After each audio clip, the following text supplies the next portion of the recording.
كلما دخل عليها زكريا المحراب وجد عندها رزقا قال يا مريم أنى لك هذا قالت هو من عند الله إن الله يرزق من يشاء بغير حساب صدق الله مولانا العظيم وصدق رسوله النبي الأمين الكريم إن الله وملائكته يصلون على النبي يا أيها الذين آمنوا صلوا عليه وسلموا تسليما اللهم صل على سيدنا مولانا محمد ماخذ الجود والكرم منبع العلم والحلم والحكم وآله وبارك وسلم صلاة وسلام عليك يا سيدي يا رسول الله الصلاة والسلام عليك يا حبيب الله الصلاة والسلام عليك يا نبي الله الصلاة والسلام عليك يا خاتم النبيين مولاي صل وسلم دائما أبدا على حبيبك خير الخلق كلهم رب اشرح لي صدري ويسر لي أمري واحلل عقدة من لساني يفقهوا قولي حسبنا الله نعم الوكيل نعم المولى ونعم النصير. برادران اسلام معزز و محترم سامعین کرام و حضرات گرامی، آج آپ حضرات کے سامنے اولیاء کرام کی شان کے حوالے سے کچھ باتیں پیش کرنے کی سعادت حاصل کروں گا۔ اللہ رب العزت کی بارگاہ میں دعا ہے اللہ کلمات حق کہنے کی توفیق عطا فرمائے اور کلمات حق کو سننے کے بعد قلب و ذکر میں آباد کرنے کی اور مزید آگے اجلاس و تبلیغ کی توفیق عطا فرمائے۔ دین اسلام نے چند خواتین کو بڑی عظمتیں عطا فرمائیں، جن میں ایک نام حضرت سیدہ خدیجہ کبریٰ ہے، دوسرا نام حضرت سیدہ فاطمہ الزہرا، تیسرا نام حضرت سیدہ عائشہ صدیقہ رضی اللہ تعالی عنہا، اور ایک نام ہے حضرت سیدہ آسیہ کا، اور ایک نام حضرت سیدہ مریم رضی اللہ تعالی عنہا کا۔ 5 خواتین کا تذکرہ احادیث مبارکہ میں کثرت سے ملے گا، اگرچہ اور خواتین کا تذکرہ بھی احادیث مبارکہ میں موجود ہے، لیکن کثرت و تعدد فضائل اور مناقب کے اعتبار سے ان 5 خواتین کا تذکرہ موجود ہے۔ ان 5 میں ایک حضرت سیدہ مریم ہے۔ حضرت سیدہ مریم اتنی عظیم خاتون ہے کہ آپ کا تذکرہ احادیث مبارکہ میں نہیں بلکہ قرآن حکیم و فرقان حمید میں بھی متعدد مرتبہ ہوتا ہے۔ سورہ آل عمران کا مطالعہ کریں، رب جلیل قرآن کی آیت نمبر 42 میں ارشاد فرماتا ہے وَاسْتَفَاكِ عَلَى نِسَاءِ الْعَالَمِينَ، جہاں پر کی جو عورتیں ہیں ان عورتوں میں حضرت مریم کا انتخاب رب نے فرما دیا۔ اس آیت کریمہ کے جز میں اللہ رب العزت نے اس بات کو واضح کر دیا، جہاں پر بھی خواتین ہیں حضرت مریم کا مقام منفرد اور علیحدہ ہے، اور اللہ رب العزت نے حضرت سیدہ مریم کو بڑی شان اور بڑا کمال عطا فرمایا۔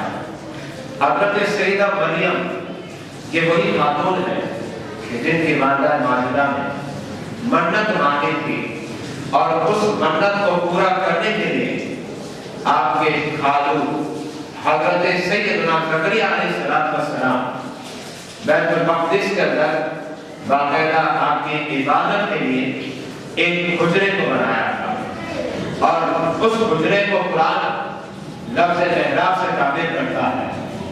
قرآن کا جب آپ مطالعہ کریں تو قرآن کے اندر اس حجرے کو لفظ محراب سے یاد کیا، یہ محراب جو ہے یہ بیت المقدس کے اندر حضرت سیدنا زکریا علیہ السلام نے بنایا تھا، اور یہ حضرت مریم کی عبادت کے لیے حضرت زکریا نے تعمیر کروایا، لیکن یہ حجرہ فرش کے برابر متصل نہیں تھا بلکہ فرش سے اوپر تھا۔ جیسے آج کل یہ سمجھے کہ کچھ انداز مینٹنن فلور کا ہوتا ہے کہ چند سیڑھیاں آپ چڑھتے ہیں پھر اس کے بعد ایک مقام آتا ہے، اس انداز میں حضرت سیدنا زکریا علیہ السلام نے آپ کے لیے حجرہ اور کمرے کو تعمیر فرمایا تھا، لیکن اس حجرے میں کسی کو جانے کی اجازت نہیں تھی، بلکہ اگر اس حجرے میں کوئی جا سکتا ہے تو صرف حضرت سیدنا زکریا علیہ السلام ہی جاتے ہیں۔ حضرت سیدنا زکریا علیہ السلام کے علاوہ اس حجرے میں کوئی داخل نہیں ہو سکتا، اور وہاں باقاعدہ دروازہ ہے، دروازے پر لوک لگا ہے، اور ایک دروازہ نہیں تھا بلکہ آپ تک پہنچنے کے لیے 7 دروازے لگائے گئے تھے۔ پہلا دروازہ تھا اس کو عبور کریں، پھر دوسرا، پھر تیسرا، چوتھا، پانچواں، اس طریقے سے جب 7 دروازے عبور ہو جاتے اس کے بعد حضرت سیدہ مریم کا حجرہ آتا تھا، اور کوئی شخص اس حجرے میں داخل بھی نہیں ہو سکتا، اور اگر کوئی کوشش کرتا کہ میں اس حجرے میں داخل ہو جاؤں تو وہ حضرت زکریا علیہ السلام کی اجازت کے بغیر تو داخل نہیں ہوگا، اور خود کوشش کرے تو خود داخل بھی نہیں ہو سکتا۔ اس کی وجہ تالا لگا تھا، اور تالے کی چابی حضرت سیدنا زکریا علیہ السلام کے پاس تھی۔ حضرت مریم تنہا اکیلے، کوئی بھی نہیں ہے، آپ اس حجرے میں رہتی اور اللہ رب العزت کی عبادت کرتی۔ حضرت زکریا علیہ السلام جب کھانے کا وقت ہوتا، اب کھانا لے کر حجرے کے اندر داخل ہوتے، حضرت مریم کے پاس دیکھتے کھانا پہلے سے موجود ہوتا، کھانا پہلے سے موجود ہوتا۔ 1 مرتبہ دیکھا، 2 مرتبہ دیکھا، 3 مرتبہ دیکھا، لیکن جب بھی دیکھتے کھانا لے کر جاتے، حضرت مریم کے پاس کھانا پہلے سے موجود ہوتا۔ حضرت سیدنا زکریا علیہ السلام تھوڑے حیران میں مبتلا ہو گئے۔ وجہ کیا ہے؟ حضرت سیدہ مریم کے پاس کھانا کہاں سے آتا ہے؟ اور وہاں 3 باتیں قابل توجہ ہیں۔ پہلی بات تو یہ ہے کھانا آتا کہاں سے ہے؟ دروازہ مقفل ہے، دروازے پر لوک لگا ہے، اندر میں کھانا پہنچا کہاں سے؟ یہ تو پہلی بات ہے جو حیرانگی میں مبتلا کر رہی ہے۔ اب دوسری بات یہ ہے کہ جو کھانا تھا وہ پھل تھے، اور پھل بے موسم کے تھے۔ بے موسم کا مطلب یہ ہے کہ گرمی کے دنوں میں سردی کے پھل ہو، اور سردی کے دنوں میں گرمی کے پھل ہو، یہ دوسری بات تھی حیران کن۔ اور ظاہر بات ہے اس زمانے میں کیمیکل بھی نہیں تھا، جدید آلات بھی نہیں تھے کہ آپ پھلوں کو 6 ماہ 8 ماہ تک محفوظ کر لیں، جیسا کہ آج کل ہو جاتا ہے کہ 8 ماہ تک پھل محفوظ رہ جاتے ہیں، 6 ماہ تک پھل محفوظ رہ جاتے ہیں۔ اس زمانے میں نہ ایسے کیمیکل تھے، نہ جدید آلات تھے۔ ظاہر بات ہے مارکیٹوں میں جو پھل ملا کرتے وہ موسمی پھل ہوتے، بغیر موسم کے پھل نہیں ملا کرتے اس زمانے میں۔ تو حضرت زکریا علیہ السلام، پہلی تو بات یہ تھی پھل آئے کہاں سے، دوسری بات یہ ہے پھل بے موسم کے ہیں، اور تیسری بات یہ ہے جو کہ حضرت سیدنا عبداللہ ابن عباس کے قول سے واضح ہوتی ہے۔ حضرت سیدنا عبداللہ ابن عباس سے کسی نے پوچھا حضرت مریم کے بارگاہ میں پھل کہاں کے آتے تھے؟ حضرت عبداللہ ابن عباس فرماتے ہیں رب جنت سے بیچتا تھا، جنتی پھل تھے۔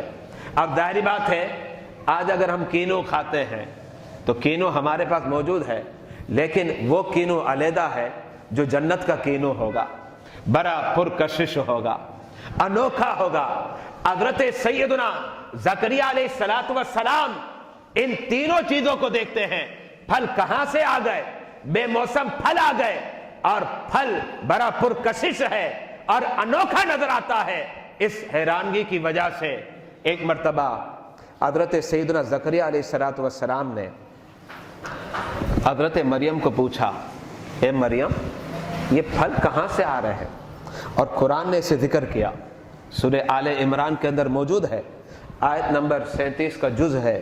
رب جلیل خود ارشاد فرماتا ہے کلما دخل علیہا زکریا المحراب، کہ جب حضرت سیدنا زکریا علیہ السلام مریم کے محراب میں آ جاتے، وہ مقام جو مریم کی عبادت کے لیے حضرت زکریا نے بنایا تھا وہاں آ جاتے، وجد عندہا رزقا، تو پھر رزق کو پاتے، پھل کو پاتے اور بے موسم پھل پا لیتے۔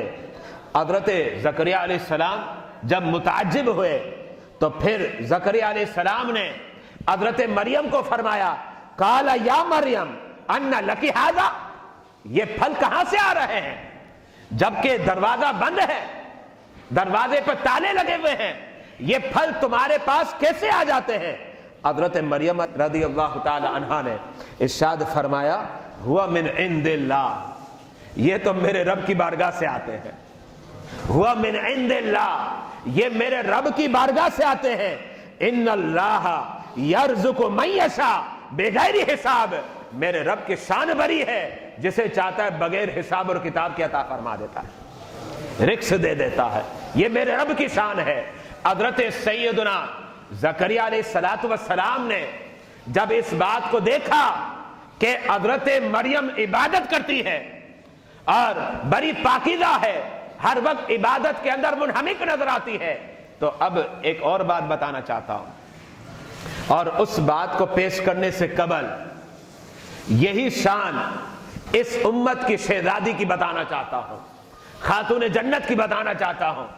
مسند ابی یعلا کے اندر ایک روایت موجود ہے، حدیث مبارکہ، اور یہ سمجھے کہ غربت کے ایام تھے، فاقہ کشی کے ایام جاری تھے، اور اس وقت گھر کے اندر یہ حالت تھی کہ پورے دن میں ایک مرتبہ چولہا جلتا اور کبھی ایک مرتبہ بھی نہیں چلتا، اور گزارا کبھی پانی پر ہوتا اور کبھی گزارا کھجوروں پر ہوتا، کھانے کو کچھ میسر نہیں ہوتا۔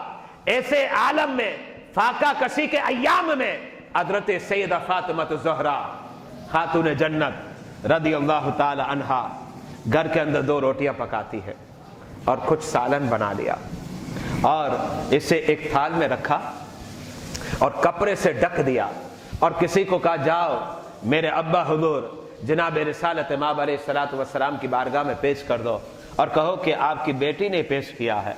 جب میرے آقا علیہ السلام کی بارگاہ میں وہ کھانا پہنچا تو میرے آقا نے ارادہ کیا میں اپنے اس مقام پر کھانا تناول نہ کروں بلکہ حضرت فاطمہ کے گھر پہ چلا جاتا ہوں اور وہاں جا کر کھانا کھاؤں گا۔ میرے آقا علیہ السلام نے اس تھال کو اٹھا لیا، حضرت سیدہ فاطمہ کے گھر پر آ گئے اور ارشاد فرمایا اے فاطمہ دسترخوان کو بچھا دو اور دسترخوان پر بیٹھ کر میں کھانا جو تمہارے ہاتھوں سے پکا ہوا ہے میں تناول کروں گا۔ حضرت سیدہ فاطمہ نے دسترخوان کو بچھا دیا، میرے آقا علیہ السلام جو ہے دسترخوان پر بیٹھے، تھال رکھا ہوا ہے، چادر کو اوپر سے ہٹایا، اب 2 روٹیاں نہیں، اب کثیر روٹیاں آ گئی، اب تھوڑا سالن نہیں ہے، کثیر مقدار میں سالن آ گیا۔ میرے آقا علیہ السلام حضرت سیدہ فاطمہ سے پوچھنے لگے اے فاطمہ ابھی تو غربت کے دن ہے، مفلسی اور فاقہ کشی کے ایام ہے، 2 روٹیاں مشکل سے میسر ہوتی ہے، اتنی کثیر روٹیاں کہاں سے آ گئی اور اتنا سالن کہاں سے آ گیا؟ گھر میں تو دن میں مشکل سے 1 مرتبہ چولہا جلتا ہے، لیکن اتنی کثرت سے روٹیاں اور اتنی کثیر مقدار میں سالن موجود ہے، یہ کہاں سے آ گیا؟ تو حضرت سیدہ فاطمہ فرماتی ہیں اے یا رسول اللہ صلی اللہ علیہ وسلم یہ میرے رب کی جانب سے ہے، یہ میرے رب کی جانب سے ہے۔ میرے آقا نے اس وقت کیا ارشاد فرمایا؟ قابل توجہ ہے، میرے آقا نے فرمایا بنی اسرائیل کی جو خاتون تھی نا حضرت مریم، رب نے ان پر بھی کرم کیا اور میری لخت جگر فاطمہ پر بھی کرم کر دیا۔ پتہ یہ چلا کہ حضرت سیدہ مریم کی کرامت قرآن نے بیان کی ہے اور حضرت فاطمہ تو زہرا کی کرامت میرے آقا کی حدیث مبارکہ میں موجود ہے۔ یہ شان ہے اللہ والوں کی، یہ شان ہے اللہ والوں کی۔ مقدار بظاہر کم ہوتی ہے لیکن رب برکت کو نازل کر دیتا ہے، اور پھر برکت ایسی ہوتی ہے کہ روٹیاں 2 تھی لیکن اب کثیر روٹیاں ہو گئی۔ میرے آقا علیہ الصلوۃ والسلام نے کیا کیا پتہ آپ کو؟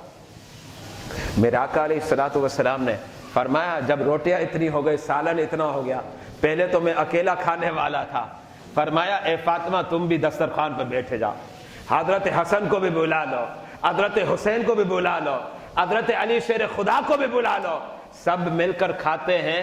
سب نے پیٹ بھر کر کھا لیا، کھانا ختم نہیں ہوا، میرے آقا نے فرمایا مزید کھانا باہر تقسیم کر دو، باہر تقسیم کر دو۔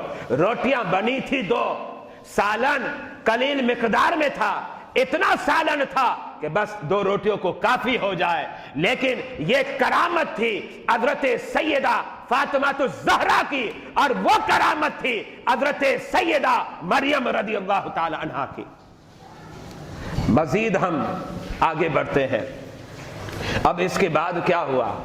حضرت سیدنا زکریا علیہ الصلوۃ والسلام نے اس بات کو دیکھا۔ آپ کی عمر اس وقت کتنی تھی؟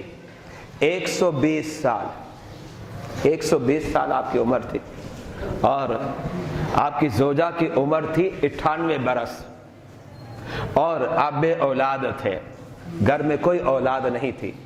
اور ایک اور بات بتانا چاہتا ہوں جو قابل توجہ ہے، آپ کے گھر میں اولاد نہیں تھی لیکن آپ نے کبھی رب سے دعا بھی نہیں کی کہ مولا اولاد دے دے۔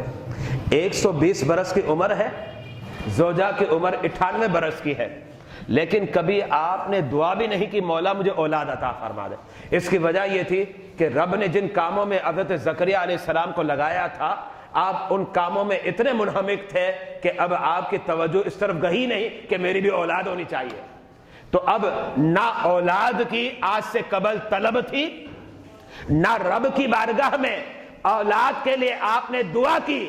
اب عمر ہو گئی 120 برس کی، عمر رسیدہ ہو گئے، ضعیف العمر ہو گئے، اور آپ کی جو زوجہ ہے وہ بانجھ ہے، ابھی تک اولاد ہی نہیں ہوئی، اور پھر 98 برس میں اولاد ہوتی بھی نہیں ہے۔ 98 برس میں اب اولاد ہوتی بھی نہیں ہے۔ حضرت سیدنا زکریا علیہ السلام نے جب حضرت مریم کو دیکھا تو اب آپ کے دل میں خواہش ہوئی کاش کہ میری بھی اولاد ہوتی اور ایسے عبادت کرتی۔ اب دیکھیں اولاد کس کے لیے مانگ رہے ہیں، قابل توجہ ہے، گویا قرآنی فلسفہ بتا رہا ہوں جو تفاسیر کی روشنی میں ہے کہ اب آپ اولاد اس لیے طلب کر رہے ہیں، آپ کے دل میں اولاد کی طلب اس لیے آ گئی کہ میری بھی اولاد ہو اور وہ بھی رب کی عبادت کرے، وہ بھی کبھی رکوع میں نظر آئے، کبھی سجود میں نظر آئے۔ گویا انبیاء کرام کی تعلیمات ہمیں جھنجھوڑ کر کہہ رہی ہے کہ رب سے خالی اولاد نہ مانگی جائے بلکہ ایسی اولاد مانگی جائے، مولا جب تو بیٹا اور بیٹی دینا تو میں دیکھوں کہ وہ تیری بارگاہ میں سر بسجود ہو، اور کبھی تیرے خوف میں آنسو کی سوگات کا اجرا ہو رہا ہو، ایسی اولاد آ جائے۔ گویا قرآن اور حدیث جو ہے ہمیں سکھلا رہے ہیں اگر اولاد نیک ہے تو کام کی ہے، اگر نیک نہیں تو پھر نکمی ہے۔ پھر کیا مقصد اولاد کا؟ اس لیے کہ اولاد ہمارے پھل ہیں، قرآن نے اسے پھل قرار دیا، اور پھل اس وقت مفید ہوتا ہے کہ جس کے اندر کیڑے نہ لگے ہو، جس کے اندر کیڑے نہ لگے ہو، جس کے اندر گندگی نہ ہو۔ اگر کیڑوں کو نکالنا ہے اور آلودگی سے پھل کو صاف کرنا ہے تو پھر رب کی بارگاہ میں یہ مانگا جائے اے مولا اولاد دے تاکہ میری اولاد دین کی خدمت کرے، ایسی اولاد دے کہ اس کی زبان پر تلاوت قرآن جاری ہو، ایسی اولاد دے کہ جس کی زبان پر نبی علیہ الصلوۃ والسلام کے درود کے گلدستے جاری ہو، اس کی زبان سے نکل رہا ہو۔ ایسی اولاد مانگے جو پیاری اولاد ہے، فرما بردار اولاد ہے، جس کے دل میں جو ہے قرآن اور حدیث کا درد نظر آتا ہو، خوف خدا طاری نظر آتا ہو، نبی علیہ الصلوۃ والسلام کے عشق سے ان کا دل لبریز نظر آتا ہو۔ یہ تعلیم ہے حضرت زکریا علیہ السلام کی، اور بات میں قرآنی پیش کر رہا ہوں جو ائمہ تفاسیر کی روشنی میں ہے، قرآنی بات پیش کر رہا ہوں۔ حضرت زکریا علیہ السلام آج کے والدین کو، خواہ وہ باپ ہو یا ماں ہو، اس کو سکھلا رہے ہیں کہ جب بھی اولاد مانگنا تو نیک اولاد مانگنا، ولدن صالحا، کہ نیک اولاد مل جائے۔ حضرت زکریا علیہ السلام کے دل میں یہ بات تو آ گئی کہ مولا اب طلب ہو گئی ہے، پہلے طلب نہیں تھی اولاد کی، کبھی توجہ ہی نہیں گئی کہ اولاد ہو، میں تو اپنے کاموں میں لگا رہا جو تو نے مجھ پر مقرر کیے تھے، وقت ہی نہیں مل رہا تھا، اپنے کاموں سے فرصت ہی نہیں تھی، لیکن آج سے قبل جو ہے طلب نہیں تھی اور مانگا بھی نہیں ہے، لیکن اب طلب آ گئی ہے۔ حضرت سیدہ مریم کو دیکھ کر جب طلب آئی تو ایک اور بات ذہن میں آ گئی کہ اب اولاد ہوگی کیسے؟ 120 سال کا تو میں ہو گیا ہوں اور بیوی 98 برس کی ہے، اس عمر میں اولاد کیسے ہوگی؟ لیکن حضرت زکریا علیہ السلام نے کیا کیا پتہ آپ کو؟ جس مقام پر حضرت مریم عبادت کرتی تھی نا، وہاں آپ نے رب کی بارگاہ میں دعا کی، اے مولا جب تو حضرت مریم کو بے موسم کے پھل دے سکتا ہے تو ہم کو بھی بے موسم کے پھل دے سکتا ہے۔ اب موسم نہیں ہے اولاد کا موسم نہیں ہے، تو جیسے بے موسم پھل تو حضرت مریم کو دیتا ہے، مولا تیرا نبی زکریا بھی کہتا ہے کہ تو اسے بھی عطا فرما دے۔ اور ہوا کیا پتہ آپ کو؟ ہوا یہ کہ جب آپ نے دعا کی، رب نے آپ کی دعا کو قبول کر لیا، حضرت جبریل کو بھیجا، جاؤ جبریل زکریا علیہ السلام کے پاس جاؤ اور بشارت دے دو ملے گا بیٹا، یہ تو بیٹی ہے نا مریم، ملے گا بیٹا، اور رب نے نام بھی بتا دیا، اس کا نام ہوگا یحییٰ، باپ بھی نبی بیٹا بھی نبی۔ حضرت زکریا علیہ السلام بھی نبی ہے اور حضرت یحییٰ علیہ السلام بھی نبی ہے، اس کی بشارت دے دی اور رب نے دعا کو قبول فرمایا اور یحییٰ علیہ السلام سے حضرت زکریا کو سرفراز فرمایا۔ یہاں ایک قابل توجہ بات ہے، وہ بات یہ ہے حضرت زکریا علیہ السلام نے دعا وہاں کیوں مانگی؟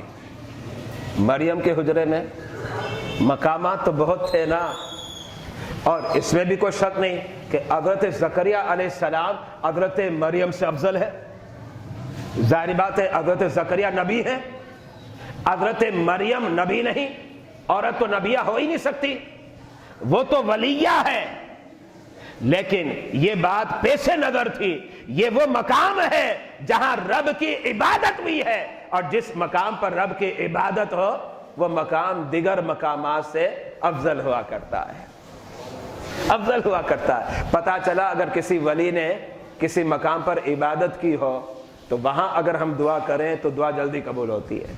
یہی وجہ ہے کہ وہ مقامات جہاں چلہ کشی کرتے ہیں اولیاء کرام، اور ہم کہتے ہیں یہ چلہ گاہ ہے، یہ غوث اعظم کا چلہ گاہ ہے، یہ فلاں کا چلہ گاہ ہے، لیکن یہ بات ذہن میں رکھیے گا یہ کنفرم ہو کہ چلہ گاہ ہے، بناوٹی نہ ہو، اس لیے کہ بناوٹیوں کی بھی بڑی آج کل کوئی کمی نہیں ہے۔ حقیقت یہ ہو کہ حقیقی طور پر یہ غوث اعظم کا چلہ گاہ ہے، خواجہ غریب نواز کا چلہ گاہ ہے، بابا فرید گنج شکر کا چلہ گاہ ہے، تو پھر اس مقام پر دعا کریں، انشاءاللہ اللہ جلد دعا قبول فرمائے گا۔ یہ تعلیم گویا حضرت سیدنا زکریا علیہ السلام کے عمل سے ہمیں نصیب ہوئی۔ مزید ہم اس گفتگو کو آگے بڑھاتے ہیں۔ میرے غوث سرکار بغداد سیدنا غوث اعظم رضی اللہ تعالی عنہ، قربان جائے آپ کی ذات پر، رب نے بڑی شان آپ کو عطا فرمائی۔ غالباً 555 ہجری کی بات بتا رہا ہوں، آپ کا وصال 561 ہجری میں ہوا ہے، تو آپ کے وصال سے تقریباً 6 سال قبل کی بات ہے۔ سرکار بغداد سیدنا غوث اعظم اپنی درسگاہ میں موجود تھے، نظامیہ میں جو آپ کی درسگاہ تھی، اور وہاں آپ تدریس کرتے تھے، پڑھاتے تھے۔ آپ کے شاگرد بیان کرتے ہیں، کہتے ہیں ہم نے دیکھا کہ غوث اعظم کھڑے ہو گئے، کھڑے ہونے کے بعد وضو فرماتے ہیں، وضو کرنے کی بنا پر آپ کے